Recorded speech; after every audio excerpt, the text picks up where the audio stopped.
2019년 마지막 한 주 남겨두고 있습니다. 저희 수요일 날 이제 2020년이 시작되는데 이 마지막 3일의 시간들 2019년을 준비하고 정리하고 2020년을 새롭게 시작하는 한 주간이 되시기를 주님으로 축원합니다. 매년 이맘때가 되면 저희들이 시간을 잘 정리해야 될 것들이 있습니다. 여러분 공간들도 정리해야 되고 또 인간관계도 좀 되돌아보는 시간들을 가져야겠죠. 여러분 이 시간과 공간과 사람, 이 시간과 공간과 사람을 통해서 하나님은 계속 역사하시고 계심을 믿으셨으면 좋겠습니다. 아멘. 예, 이게 되네요. 예.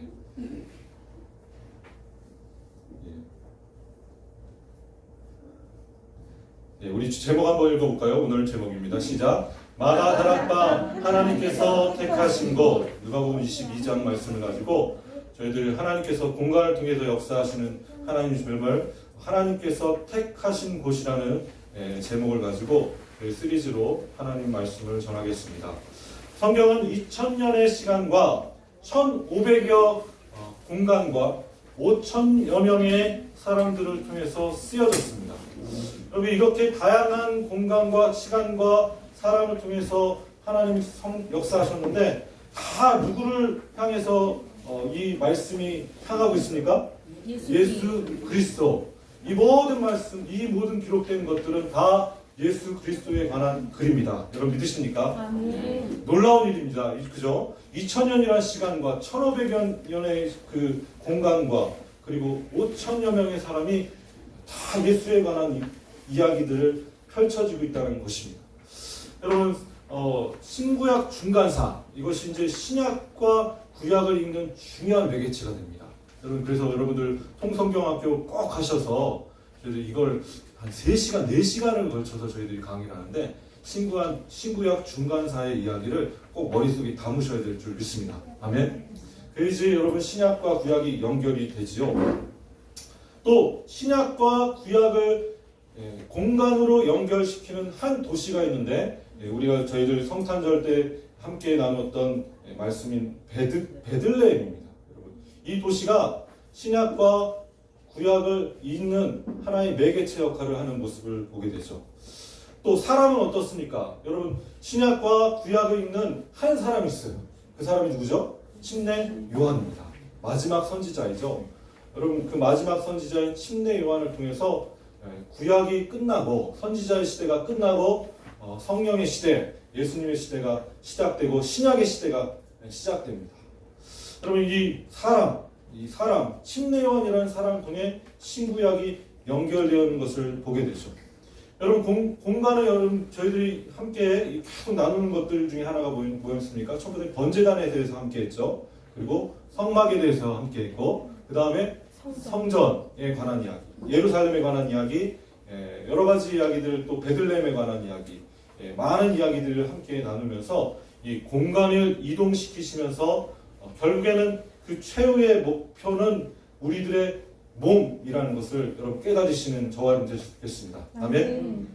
성막과 성전을 시작한 하나님 제사장 나라는 어디서 머문다고요? 바로 그리스도의 성도의 몸에, 우리 몸에 초점을 맞추고 있다는 것을 오늘 여러분 하나님께서 택하신 것이라는 시리즈를 통해서 깨달으시는 저와 여러분 되시기 바랍니다. 아멘.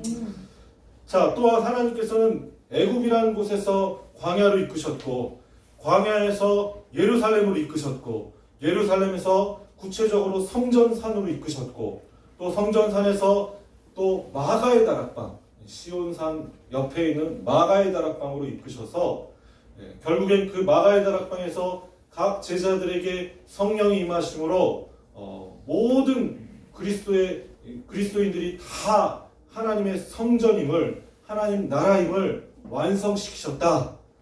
여러분 이거 지금 제가 이거 고민하고 고민해가지고 만든 겁니다. 여러분 이거 어디서 찾을 수 없는 겁니다. 너무너무 귀한 말씀이에요. 이거 신구약 전체를 다 하나로 아우르는 하나의 단어이죠. 여러분 이렇게 하나님 나라가 완성되었습니다. 아멘. 아멘. 다 이루셨죠? 여러분 믿으십니까? 아멘. 예수님께서 다 이루셨습니다. 하나님 나라가 이미 임하였습니다. 아멘. 예. 구약의 가장 중요한 공간은 사실 성전이었습니다. 예루살렘 성, 성전산, 하나님의 지성소가 있는 곳, 이것이 바로 성전이죠. 여러분, 신약에서 가장 중요한 곳은 이 성전의 시대를 마무리했고 이제는 어떤 시대가 열렸냐면 성령의 시대인데, 성령님이 성전에서 내려오셨나요? 아니죠. 제자들이 함께 기도하는 마가의 다락방에 오순절날 임하셨습니다. 여러분 믿으십니까? 아멘. 그러므로 두세 사람이 모인 곳에 나도 그들 중에 있느니라 라는 하나님의 말씀이 이제 이루어졌죠. 여러분, 우리가 이제 성전에 방문할 필요가 있습니까? 없습니까? 예루살렘을 향해서 기도할 필요가 있습니까? 없습니까? 이제는 없죠. 이제 어떻게 기도해야 됩니까? 두세 사람이 함께 모여서 기도함으로 성령의 임재를 체험하시는 우리 성결교회 성도들 다 되시길 주님의 이름으로 축원합니다. 아멘. 그러므로 신약에서의 가장 중요한 공간은, 장소는 바로 마가의 다락방입니다. 여러분, 이 공간은요, 최초의 성찬식이 벌어진 곳이고요, 또 부활하신 예수님께서 2번 나타나신 곳이고, 그리고 제자 마띠아가 선출된 곳이고, 또 오순절 때 성령님께서 강림하심으로 성령 시대를 연 한 다락방. 여기 오늘 누가복음 말씀에 큰 다락방이라고 표현됐는데요. 이것은 나중에 이제 베드로를 위해서 기도했던 그 마가의 어머니 마리아의 집이라는 그 집이 그 예루살렘에 있었다라는 것을 때문에 베드로를 위한 기도했던 초대교회 최초의 장소가 바로 마리아의 집, 마가의 어머니 마리아의 집이었기 때문에 마가의 다락방이다라고 후세에 우리가 많이 이렇게 이름 붙여서 마가 다락방, 마가의 다락방이라고 우리가 말이 붙여지는 모습을 보게 됩니다. 오늘날 최후의 만찬 기념 예배당을 한번 보시죠. 여기 한번 좀 사진을 보시죠. 최후의 만찬 기념 예배당입니다. 이 예배당에 많은 성지순례객들이 와서 이렇게 함께 모여서 성령께서 임하셨던 오순절의 마가의 다락방의 모습을 재현하는 모습을 보게 되죠. 예수님께서 있었을 때는 이렇게 비잔틴 형식의 아름다운 아치가 그려져 있는 그런 장소는 아니었겠죠. 아마 이렇게 허름하게 지붕 위에 사람들이 거주하는 곳 그 위 다락방, 정말 평소에 쓰지 않는 손님들을 위해서 마련한 주인이 마련한 한 공간. 여러분, 이 공간을 다락방이라고 하는데 이 다락방을 큰 다락방이라고 오늘 표현하는 모습을 봅니다. 큰 다락방입니다. 아마 이 주인이 예루살렘의 순례객들을 위해서 언제든지 개방하기 위해 이 큰 다락방을 준비했을 것이라고 생각합니다. 그죠? 이렇게 예수님께서는 제자들과 함께 이 큰 다락방에 모여서 함께 떡과 포도주를 나누며 성찬식을, 또 마지막 6월절 행사를 행하시는 모습을 보게 됩니다. 여러분, 지금 이곳이 이제 시온산입니다. 시온산. 이게 지금 산인지 잘 모르죠. 이 시온산인데요. 이 시온산 근처에 마가의 다락방이 있어요. 그래서 유대인들은요, 지금도 시온산은 이 마가의 다락방, 이 아치가 걸려져 있는 이 성전이 바로 시온산 꼭대기라고 유대인들은 믿고 있고, 그래서 제2의 성전이다 라고 하면서 원래 다윗의 무덤이 존재하지 않습니다. 굉장히 오래전에 다윗이 죽었지 않겠습니까? 그죠? 무덤이 존재할 리가 없겠죠. 그래서 다윗의 가묘를 이 마가의 다락방 교회 바로 1층에다가 만들어 놓고 그것을 회당으로 만들어서 유대인들은 그 다윗의 가묘에 가서 하나님께 부르짖고 기도하고, 2층에는 기독교인들과 카톨릭 성도들을 위해서 개방하여서 성지순례객들에게 이렇게 개방해 놓는 모습을 보게 됩니다. 그래서 1층은 회당이고 2층은 기독교인들에게 개방한 장소이죠. 그럼 이곳은 하나님이 택하신 곳입니다. 여러분 믿으십니까? 하나님 택하신 곳. 여러분, 2019년을 돌아보면서 지금까지 하나님께서 우리를 위해서 준비하시고 다 인도하셨다는 것을 깨달으시고 고백하시는 저와 여러분 되시길 주님으로 축원합니다. 아멘. 지금까지 누가 하셨다고요? 하나님이 하셨어요. 하나님께서 지금까지 이곳까지 인도하셨습니다. 저희 성결교회에게는 참 2019년은 참 특별한 해였습니다. 그죠? 예, 교회가 세워지고 또 성도들이 함께 재직들이 세워지고 함께 이렇게 1년이라는 시간들을 흘러가고 있는데요. 1월 12일 날 저희들이 창립 예배를 드리면서 정말 지나온 모든 일들을 또 감사하면서 기뻐하시는 그런 창립 예배가 되시길 주님으로 축원합니다. 아멘. 예. 자, 2019년 그렇게 뒤돌아보시면서 하나님 은혜를 감사하시고 또 시간들을 정리해야겠죠. 특별히 여러분들 공간에 대한 정리를 좀 하셨으면 좋겠습니다. 너무 우리가 좀 복잡한 것들이 너무 많죠. 그래서 제가 이제 공간에 대한 이야기들을 많이 검색을 하면서 참 정리라는 게 중요하다라는 것이 참 필요했습니다. 정리. 버려야 될 것들과 버리지 않아야 될 것들을 구분해서 꼭 써야 될 것, 또 꼭 써야 될 것들은 반드시 다 소모하고 쌓아놓지 않고 또 불필요한 것들은 아주 아낌없이 버릴 수 있는 것. 이 공간의 정리가 참 필요하죠. 여러분 믿으십니까? 예. 아멘. 예. 여러분 이 공간은 불필요한 것이 없었습니다. 이 마가의 다락방의 이 공간은 불필요한 것이 없었습니다. 오직 뭐에 집중됐죠? 그 제자들과 예수님께 집중되어 있는 공간임을 여러분 깨달으시는 저와 여러분 되셨겠습니다. 마가복음 14장 14절부터 15절 말씀 같이 한번 큰 소리로 한번 읽겠습니다. 시작. 어디든지 그가 들어가는 그 집 주인에게 이르되 선생님의 말씀이 내가 내 제자들과 함께 유월절 음식을 먹을 나의 객실이 어디 있느냐 하시더라 하라. 그리하면 자리를 펴고 준비한 큰 다락방을 보이리니 거기서 우리를 위하여 준비하라 하시니. 아멘. 예수님께서 유월절 만찬을 하시기 위해 제자들이 함께 그 예루살렘 성에 방문했을 때 제자들이 예수님께 물어보죠. 우리 유월절을 만찬을 해야 되는데 어떻게 준비하면 좋겠습니까? 라고 질문했을 때 예수님께서 한 우물가에 가서 물을 깃고 있는 한 사람을 정해서 그 사람을 따라가라. 그리고 그 집에 들어가서 그 집 주인에게 이렇게 얘기하라. 집 주인에게 이렇게 얘기했죠. 선생님의 말씀이 내가 내 제자들과 함께 유월절 음식을 먹을 나의 객식이 어디 있느냐 그렇게 물어라 라고 예수님께서 말씀하십니다. 누가 말씀하셨다고요, 여러분? 예수님께서 말씀하셨습니다. 그 방법은 누가 정하시죠? 예수님께서 정하십니다. 여러분 어디든지 가서 그 집주인에게 그럼 얘기해라. 그러면 어떻게 되죠? 그 사람이 어떤 반응을 보인다고요?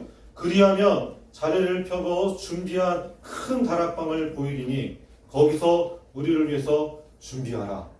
여러분 이때 베드로와 요한 이 두 제자가 이 일을 위해서 부름받고 가서 우물가에서 물 깃는 한 하인에게 하인을 쫓아서 그 집에 들어가서 이 얘기를 하고 그 큰 다락방을 하나님께서 준비하셨음을 확인하는 모습을 보게 됩니다.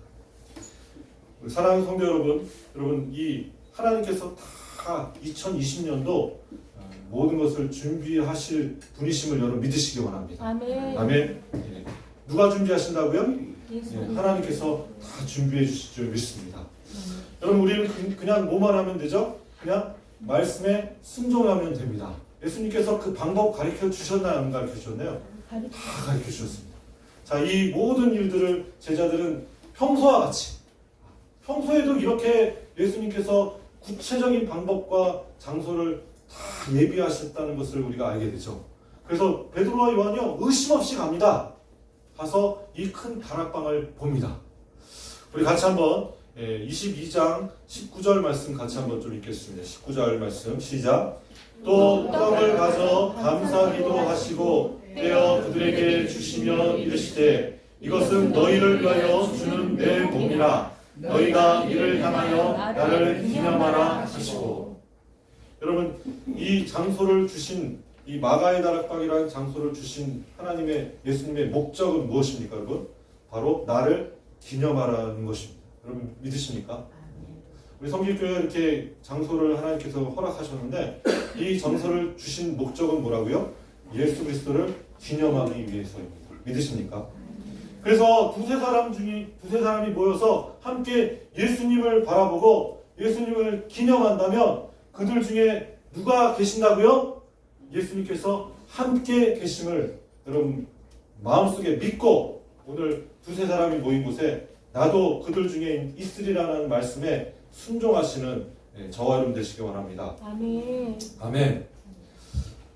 그래서 제자들은 예수님의 말씀대로 사람을 만났고 그리고 그 공간을 확인하고 그리고 음식까지도 그 집주인이 다 준비하였고 그리고 제자들과 함께 그곳에서 성찬식을 거행하는 모습을 봅니다. 여러분 1500년 동안 유월절의 행사가 끊이지 않고 계속되었습니다. 여러분 이 유월절이 예수님이 마지막 유월절 행사를 하시고 최초의 성찬식을 거행하시므로 이제 성전 시대가 아니라 제자들이 함께 모이는 다락방 시대로 여러분 우리를 이끄셨음을 여러분 믿으셨으면 좋겠습니다. 아멘. 그건 교회이죠. 여러분 다락방을 뭘 상징한다고요? 교회를 상징합니다. 교회의 시대로 이끄셨습니다. 여러분 그리스도의 살과 피, 여러분 먼저 이 6월절의 행사를 마무리하고 마지막 6월절을 행사를 마무리하기 위해서 또 성전 시대를 마무리하기 위해서 하나님이 택하신 방법은 예수님을 그 몸을 파는 것입니다. 그 몸이 곧 성전되어서 그의 살과 피가 흘려져 그 몸이 드림바되어 그 몸이 성전되어서 성전이 무너지게 하고 다시 새롭게 지어짐으로 새로운 성전 시대가 아니라 교회 시대로 누구나 성령님께서 임하시는 경험을 할 수 있도록 이전에는 지성소에만 성령님께서 계셨는데 이제는 어디에도 계신다고요? 우리 몸에도 계심을 이루시기 위해서 직접 예수님께서 어떤 방법을 취하셨냐면 바로 자신을 파는 것이었습니다. 예수님이 팔림 당하셨죠. 이것은 여러분 예루살렘 성전의 기능을 끝내시기로 결정하신 하나님의 방법임을 깨달으셨으면 좋겠습니다. 여러분 이 예수님을 누가 팔았죠 여러분? 누가 팔았어요? 가룟 유다가 팔았죠. 여러분 그 판뿐만 아니라 이 파는데 협조한 사람이 헤롯 왕과 그리고 빌라도 총독 그들이 함께 대제사장에게 예수님을 넘겨주는 일을 함께 감당하는 모습을 봅니다. 여러분 빌라도 총독이나 헤롯 왕이 그냥 그 대제사장에게 예수님을 십자가에 못 박게 그냥 내어줬을까요? 전혀 아니겠죠. 뭔가 뒷거래가 있었을까 없었을까요? 있었겠죠. 이런 것이 있었기 때문에 예수님은 팔림당했습니다. 그냥 가룟 유다가 은 30에만 팔린 것이 아니라 수많은 정치인들이 다 동원돼서 예수님을 파는 일에 또 예수님을 사는 일에 동원되었음을 우리가 그 6월절 만찬 이후에 벌어지는 것을 우리가 보게 됩니다. 여러분 하나님은 우리의 계획과 항상 다름을 여러분 믿으셨으면 좋겠습니다. 아멘. 하나님은 어떤 방법을 하신다고요? 우리와 생각이 전혀 다르다는 것입니다. 하나님의 계획 속에 여러분 예수님께서는 그 계획 속에 자신을 드린 바 되었습니다. 자신을 팔고 사는 것에 내어드린 바 되신 예수 그리스도를 오늘도 바라보시기 원합니다. 여러분 이 계획 속에서 자신의 것을 들여서 그 십자가의 길, 그 예수님이 가셨던 그 길을 준비하고 예비한 사람들이 특히 집주인들, 주인들이 나타나는 모습을 봅니다. 여러분 나귀를 누가 준비했죠 여러분? 제자들이 준비했나요? 어떤 나귀 주인이 준비하고 있었어요. 주가 쓰시겠다 하니까 내어드렸던 그 나귀 주인. 또 오늘 보니까 마가의 다락방에 그 큰 다락방을 준비하여서 그 제자들이 함께 모이는 그 성령이 강림하시는 그 중요한 장소로 제공했던 집주인, 그 이름 없는 집주인. 여러분 이 집주인들은요 자신의 것을 다 내어드린 바 되었습니다. 반면에 여러분 정치인들은 뭐했죠 여러분? 예수님을 팔고 사는 일에 열심을 내는 모습을 보게 됩니다. 여러분 2020년은 여러분들 예수님의 이름을 망령되이 일컬지 아니하시고 오직 예수님을 기념하시고 예수님을 바라보시는 저와 여러분 되시기를 주님으로 축원합니다. 아멘. 사랑하는 성도 여러분, 2020년 예수님이 십자가의 길을 쫓기를 원합니다. 우리와 항상 함께 하시는 예수님을 오늘도 바라보십시오. 그 약속을 믿고 의지하여서 2020년은 새롭게 시작하시는 저와 여러분 되시기를 주님으로 축원합니다. 아멘. 우리 옆에 있는 분한테 그렇게 고백합시다. 성령님께서 함께 하십니다. 해볼까요? 성령님께서 함께 하십니다. 성령님께서 함께하십니다. 그리고 또 한 번 좀 고백할까요? 예수님께서 다 준비하셨습니다. 해볼까요? 예수님께서 다 준비하셨습니다. 다 예비하셨죠. 준비하신 건 저희들이 가서 오픈하시면 됩니다. 아멘? 2020년 그렇게 다 문을 여시고 그 문에 들어가셔서 예수님을 기념하시는 저와 여러분 되시기를 주님으로 축원합니다. 기도하겠습니다.